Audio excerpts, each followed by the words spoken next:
Hi everyone, I'm tyc, and today I'm bringing you the Frost Terra build for Frostbitten Gemma build. Let's take a look at this build.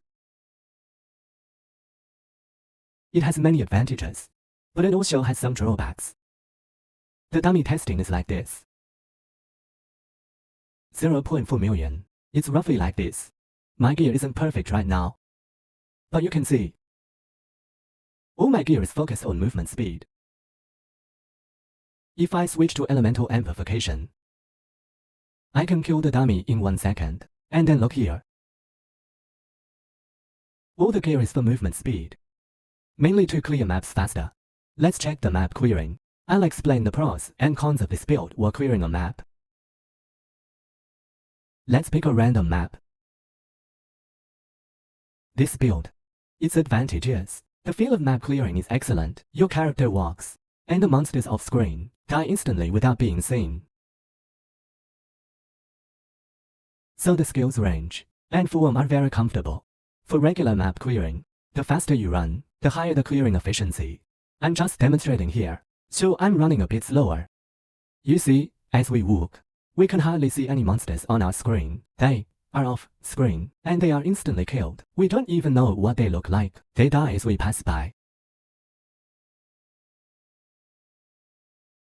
The downside is, right now, this build has basically no survivability. How should I say? This build currently has very poor survivability. The only way to survive is to freeze the monsters. Except for bosses. Most monsters can be frozen. Then you see, all the monsters are frozen as we walk by. They just stand there like dummies. Just remember to avoid some skills. Don't get hit by specific skills. All the monsters are basically frozen. Except for bosses. But bosses are slowed by 20% due to frostbite. So overall, this build feels really good for map clearing. Now, about the drawbacks. As I mentioned earlier, this build lacks max resistances. The energy shield is only about 4,000. But this can be adjusted. Since our gear is not particularly good, they're just transitional items. Alright, let's introduce the core of this build. First, look at the skills. We use Frost Terra. This skill creates an area that deals continuous cold damage. The advantage of Frost Terra is it benefits from many modifiers. Cold damage. And also damage over time modifiers. But it doesn't benefit from added damage for skill links. We have Frost Terra with Affliction, Cataclysm, and Elemental Fusion. Here, we don't need Ignite or Frostbite, since our Frostbitten Gemma can already Ignite and Frostbite by Ring of Ice. That's to increase damage and Frostbite chance. We're using Activation Medium, Rhythm, which is quite cheap. Just pick the cheapest one, with around 0.7 seconds, 0.8 seconds, 0.9 seconds, or even 1 second, for high damage. I'm using a cheap one here. Just put a random one. This way the damage is higher. This has full start, which isn't necessary, since our defense mechanism isn't good anyway. I added a curse. Star Stalker. Here I choose Blizzard. Blizzard is mainly for hit frequency. It can reduce enemies cold resistance and increase Reaping Agony. Let's talk about auras now. We're using Ice Imbue here. The benefit of Ice Imbue is that when you kill enemies, they explode. This way, you don't need an exploding chest armor. Kills will cause explosions. Another reason we use Ice Imbue is because it helps with something else I'll explain later. We use 3 auras in this build. I'll explain why. We're using Frigid Domain Aura, Deep Pain, and Swiftness Aura. Swiftness Aura can be swapped with another skill. For example, you could use Energy Fortress Aura or Elemental Amplification Aura. Using Energy Fortress Aura gives you high shield, making you more survivable. Using Elemental Amplification increases your damage significantly. Now, why only 3 auras? Because we're using the Precise, Concentrated. The benefit of Precise, Concentrated is that if you have no more than 2 auras affecting you, it boosts auras affected supported skills by 124%. As long as you have no more than 2 auras, the effect on supported skills is huge. My skill levels aren't maxed out yet, but the aura effects are still really significant. It's better than standards 1. In terms of aura effect, it's even better than selfishness. It's like having almost 3 selfishness effect. 2.5 selfishness effect to be precise. The downside is, you can't have more than 2 auras affecting you. So with 3 auras, does it still work? Yes, it does, because frigid domain is an aura that doesn't affect you. It affects all enemies within a certain range, reducing their resistance or causing them to take additional cold damage. So as long as your aura is like frigid domain, you can still use concentrated and benefit from the concentrated effect, because it doesn't affect you directly. It affects all nearby enemies, debuffing them. So we use 3 auras, and all 3 benefit from concentrated. Let's look at the stats. My curse effect is not particularly high. Let's check the aura effects. Frigid domain is at 326. This one is 240. This one is 327. So, because I have 1 extra seal conversion, I'm not using 1 more aura. Look at this. When I switch Ice Imbue with Energy Fortress and activate it, we now have 4 auras.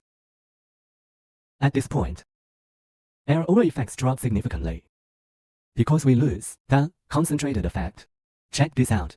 Energy Fortress is only 200. Same here, only 200. This one is only 96. So these 3 auras don't get the concentrated bonus. So we use 3 auras and swap this aura with Ice Imbue. Ice Imbue is better for map clearing because of the explosions. Activating Ice Imbue brings explosions when clearing maps. Without activation, Ice Imbue doesn't need amplification. Now let's talk about Soul Candle. The key thing about Soul Candle is having control spell, preferably with an extra curse. If you don't have an extra curse, it's okay. You can get the extra curse from your chest armor. And then there's the +1 cold skill level, boosting your skill levels. Frost Terra to level 30. Alright, let's look at the gear. For gear, the 2 weapons are crucial. These 3 suffixes shouldn't be changed. The first is Affliction Effect. This is very important. Affliction Effect is the core source of damage for this build. And then there's additional damage against frozen enemies and max Terra charge stats +3. These 3 suffixes are a must-have for 1 weapon. For the other weapon, 2 affixes remain the same. The phrase and affliction ones are fixed. The third one is reaping, which is also essential. As for the prefixes, my prefixes aren't that good. I just picked some random junk. Prefixes like damage don't really matter much. Some good ones would be T0 spell damage, damage over time, etc. Also, skill levels, like this, so you can reduce the skill level requirements elsewhere. Spell skill levels, cold skill levels, both work. Also, armor penetration or damage over time. Prioritize the suffixes. Prefixes can be anything you get, doesn't matter. For the dream interpretation, curse effect or spell damage is fine. Alright, let's look at the rings. The key for rings is 1 with elemental affliction. The second one is to cover resistances. Boost resistances a bit. It's best to have a T or affliction effect. The rest is curse effect, or prefixes with energy, shield and armor. This ring is the same. Affliction effect with reaping cooldown. The rest of the prefixes are just for boosting the shield. For the belt, prioritize affliction effect. The core of this build is affliction effect.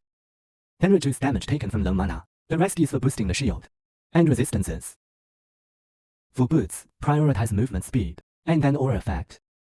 Prefixes can boost level and shield. The boots aren't that great, just some random ones, but movement speed and T0 aura effect are ideal. If you can, go for deflection, which is for survivability. But this build doesn't really need much survivability since it frostbites enemies. Just watch your positioning and you shouldn't die. For gloves, you need only fervor and reaping. Why fervor? I'll explain later. And reaping. The rest is up to you. These are cheap gloves I picked up. For the affix of chest armor, prioritize dream interpretation. The Terra charge's restoration speed is set to the default value. It must be above 400. If you don't have Theta by Dream token, dream interpretation works too. Early on, use kingly armor is the same. Kingly Armor's effect should be above 380 as well. Then there's Aura effect. Explosion isn't essential. Once you get Frostbite, you can replace Explosion with something else, like damage reduction or skill levels. Suffixes too, like Curse effect.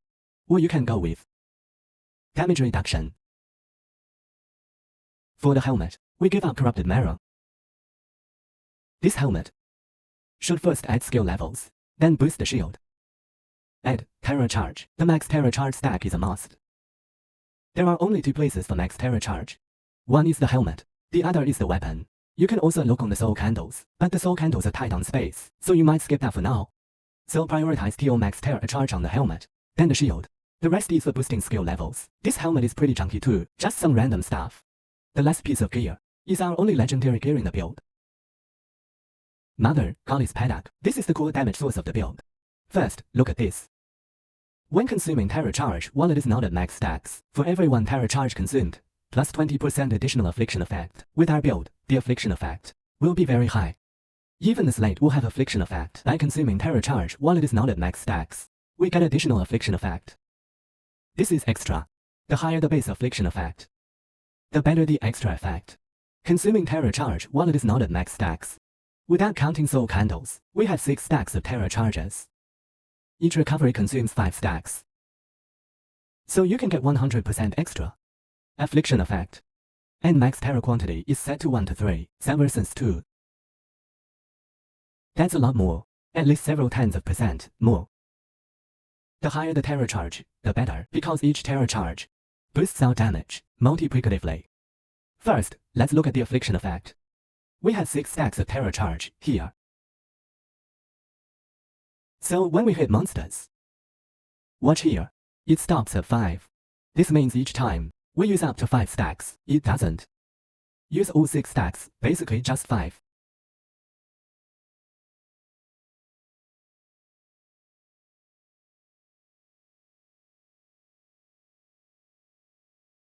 Now let's check the talents.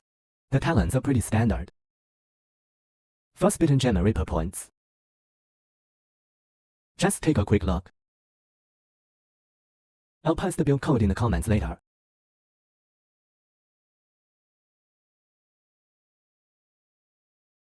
The Psychic boosts the affliction effect, mainly relying on Red Purification to deal damage. Oh, let's check the slate. A corner of Divinity is pretty trash. It just plus 1 cold skill level. You can buy one for a few fat. It's quite cheap. And then there's these 3 new slides. These 3 new god slides. For late game duplication. They all duplicate the new god's effects. This new god slide adds 0.2 affliction effect per point of chaos value. As mentioned before, this core necklace further boosts the affliction effect. So the higher the affliction effect, the higher the damage. All 3 are affliction effect. New god slide like this.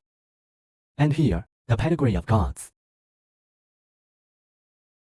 With hair trigger, because Frost, Terra, is a triggered skill with fervor. It gives an additional 77 damage at max stacks.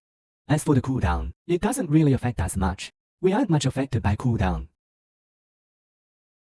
But you can swap out the slate, here, stands for fervor. First, you need gloves with fervor, then you can get the effect. It's a combo.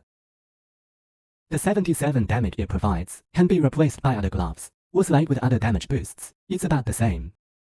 This is the reflection. Reflection adds additional aura effects. Basically, that's the structure of this build. This build has very clear pros and cons.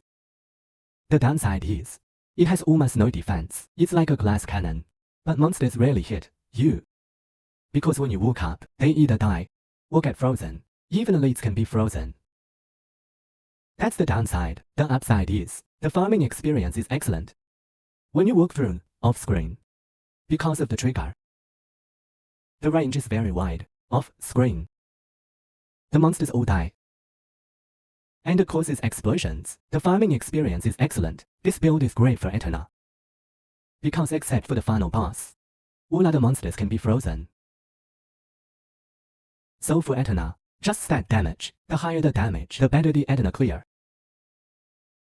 That's pretty much it for this video. There will be many adjustments later for farming like this. And the traits we haven't discussed. For traits, we max 12112.